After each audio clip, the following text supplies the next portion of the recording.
Mountain Chef: How one man lost his groceries, changed his plans, and helped cook up the National Park Service.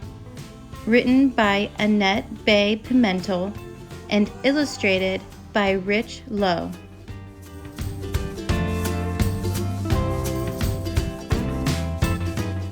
Tai Sing was a frontier baby, born high in the mountains in Virginia City, Nevada. Growing up, he breathed crisp Sierra air and scuffed through sagebrush. He learned to write in both English and Chinese.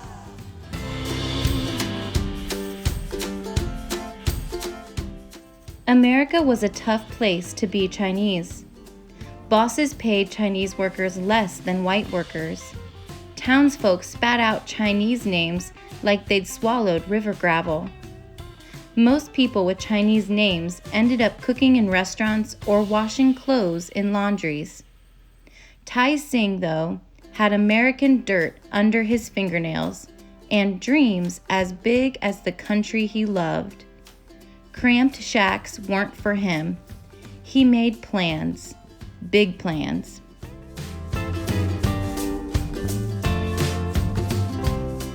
He got a job cooking for mapmakers as they tramped through the mountains, naming peaks.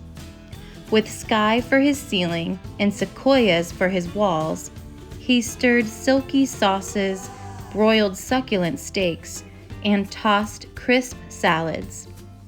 In his sheet metal oven, he baked sourdough rolls as light as the clouds drifting above the peaks. His reputation grew. The best trail cook in California.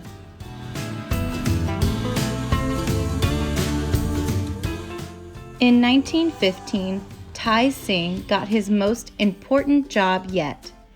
A millionaire named Stephen Mather was trying to convince lawmakers to create a national park service to protect the country's natural wonders.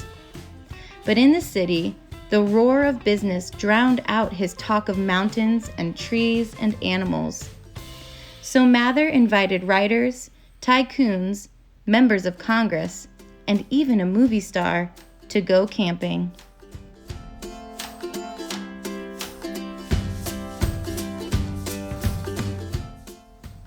He wanted to show his guests the majesty of America's wild places, but he worried.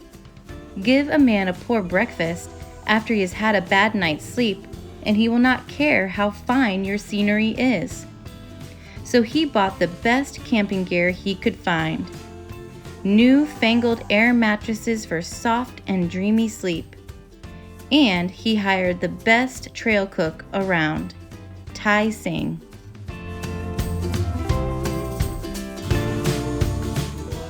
Tai Sing planned.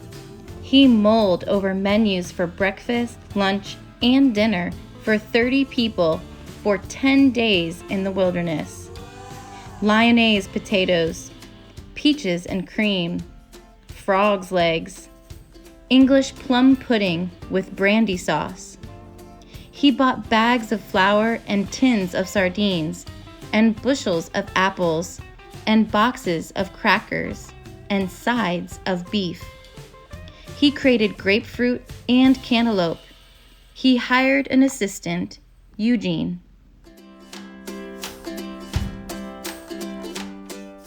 On the trail, Mather told stories that made his guests laugh. He scrambled up steep peaks to show them the best views. He plunged with them into mountain pools. And he counted on Tai Sing to keep everyone comfortable and well-fed.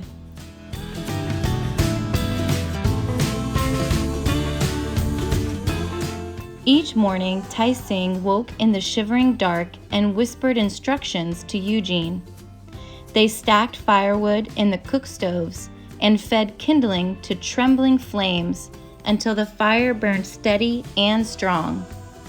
They watched the edge of the sky turn rosy while they cracked dozens of eggs. As the other campers crawled out of their sleeping bags, Tai Sing packed box lunches and put steaks on to sizzle.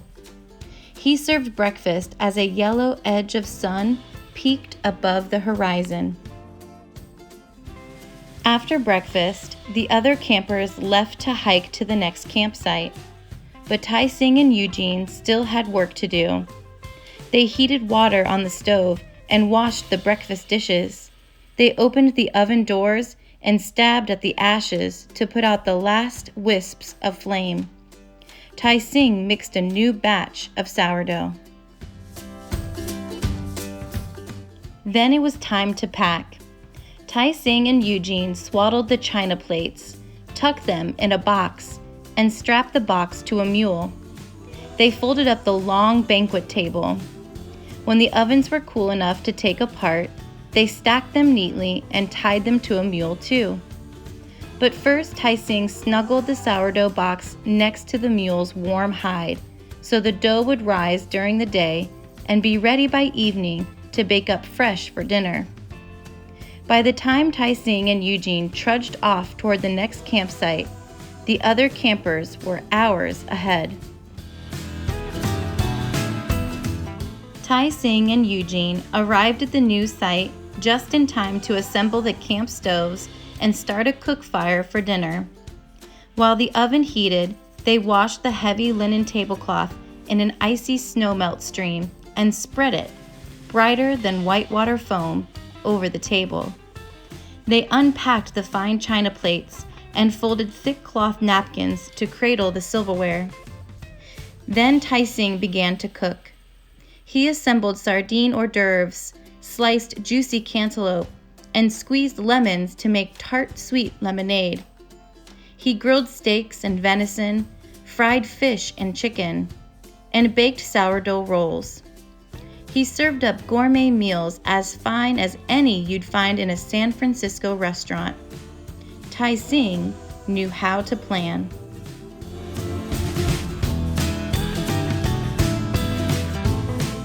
One morning, Tai Sing got a head start on the day by packing his gourmet food before the other campers got up.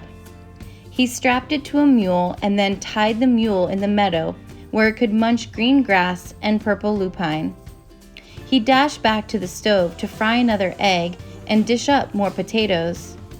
Finally, the last camper laid down his napkin, and Tai Sing and Eugene could start the breakfast dishes. That's when Tai Sing realized that the mule in the meadow had wandered away, with all of the fanciest food on its back. Mather organized the campers to help search. They zigzagged along the river.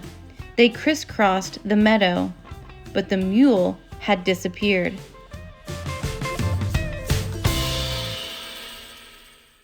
Mather shrugged and set off on the day's hike, but Tai Sing was so mad he nearly cried.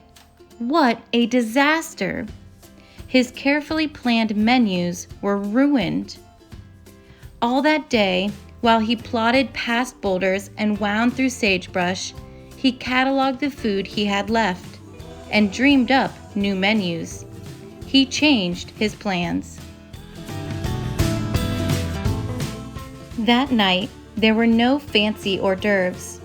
The food was plain, but the chicken was moist, the gravy velvety, and those sourdough rolls were so light they almost floated up to join the clouds.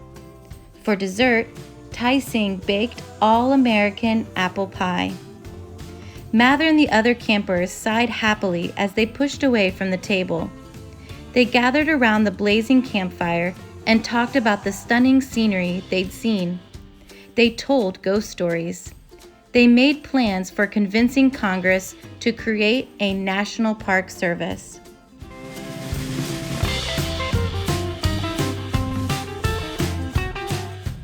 After the campers headed off the next day, Tai Sing tied the mule's ropes with extra care. He didn't want another mule wandering away. The trail along Rattlesnake Creek was narrow and steep.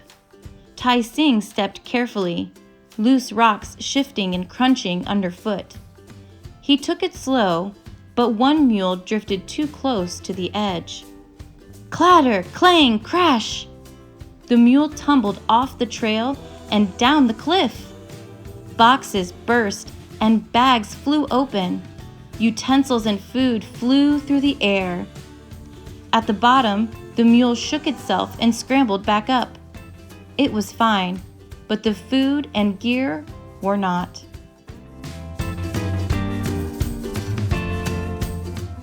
At 9 o'clock that night, Tai Sing stumbled into camp with the battered boxes and bent knives and bruised apples he'd salvaged. His sourdough was lost somewhere in the dusty gravel at the bottom of the cliff. No more rolls as light as clouds. Mather and the other campers had been waiting for hours. They were ravenous. What could Tai Sing feed them? He had to make new plans and fast.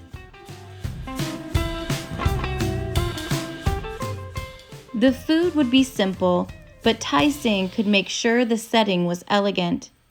He and Eugene laid china on the linen tablecloth and strung paper lanterns above the table. They stewed those battered apples and baked flat but scrumptious biscuits.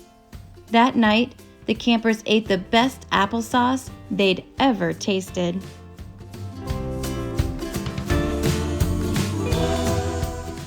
They ate well the entire trip, but Tai Sing dreamed of more than stuffing hungry bellies. Stephen Mather wasn't the only one who loved the mountains.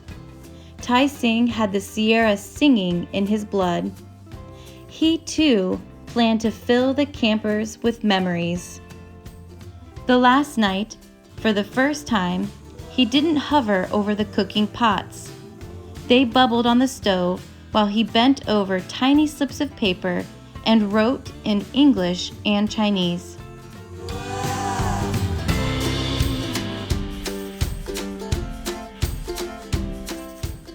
After dinner, Tai Sing served fortune cookies, a handwritten message tucked inside each one. Long may you search the mountains.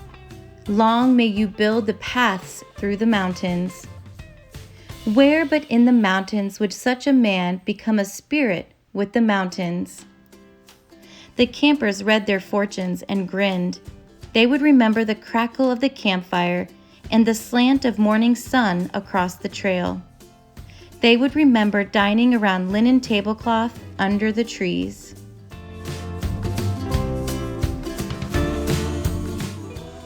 In the months that followed, they wrote magazine articles, published books, and made movies about America's national parks.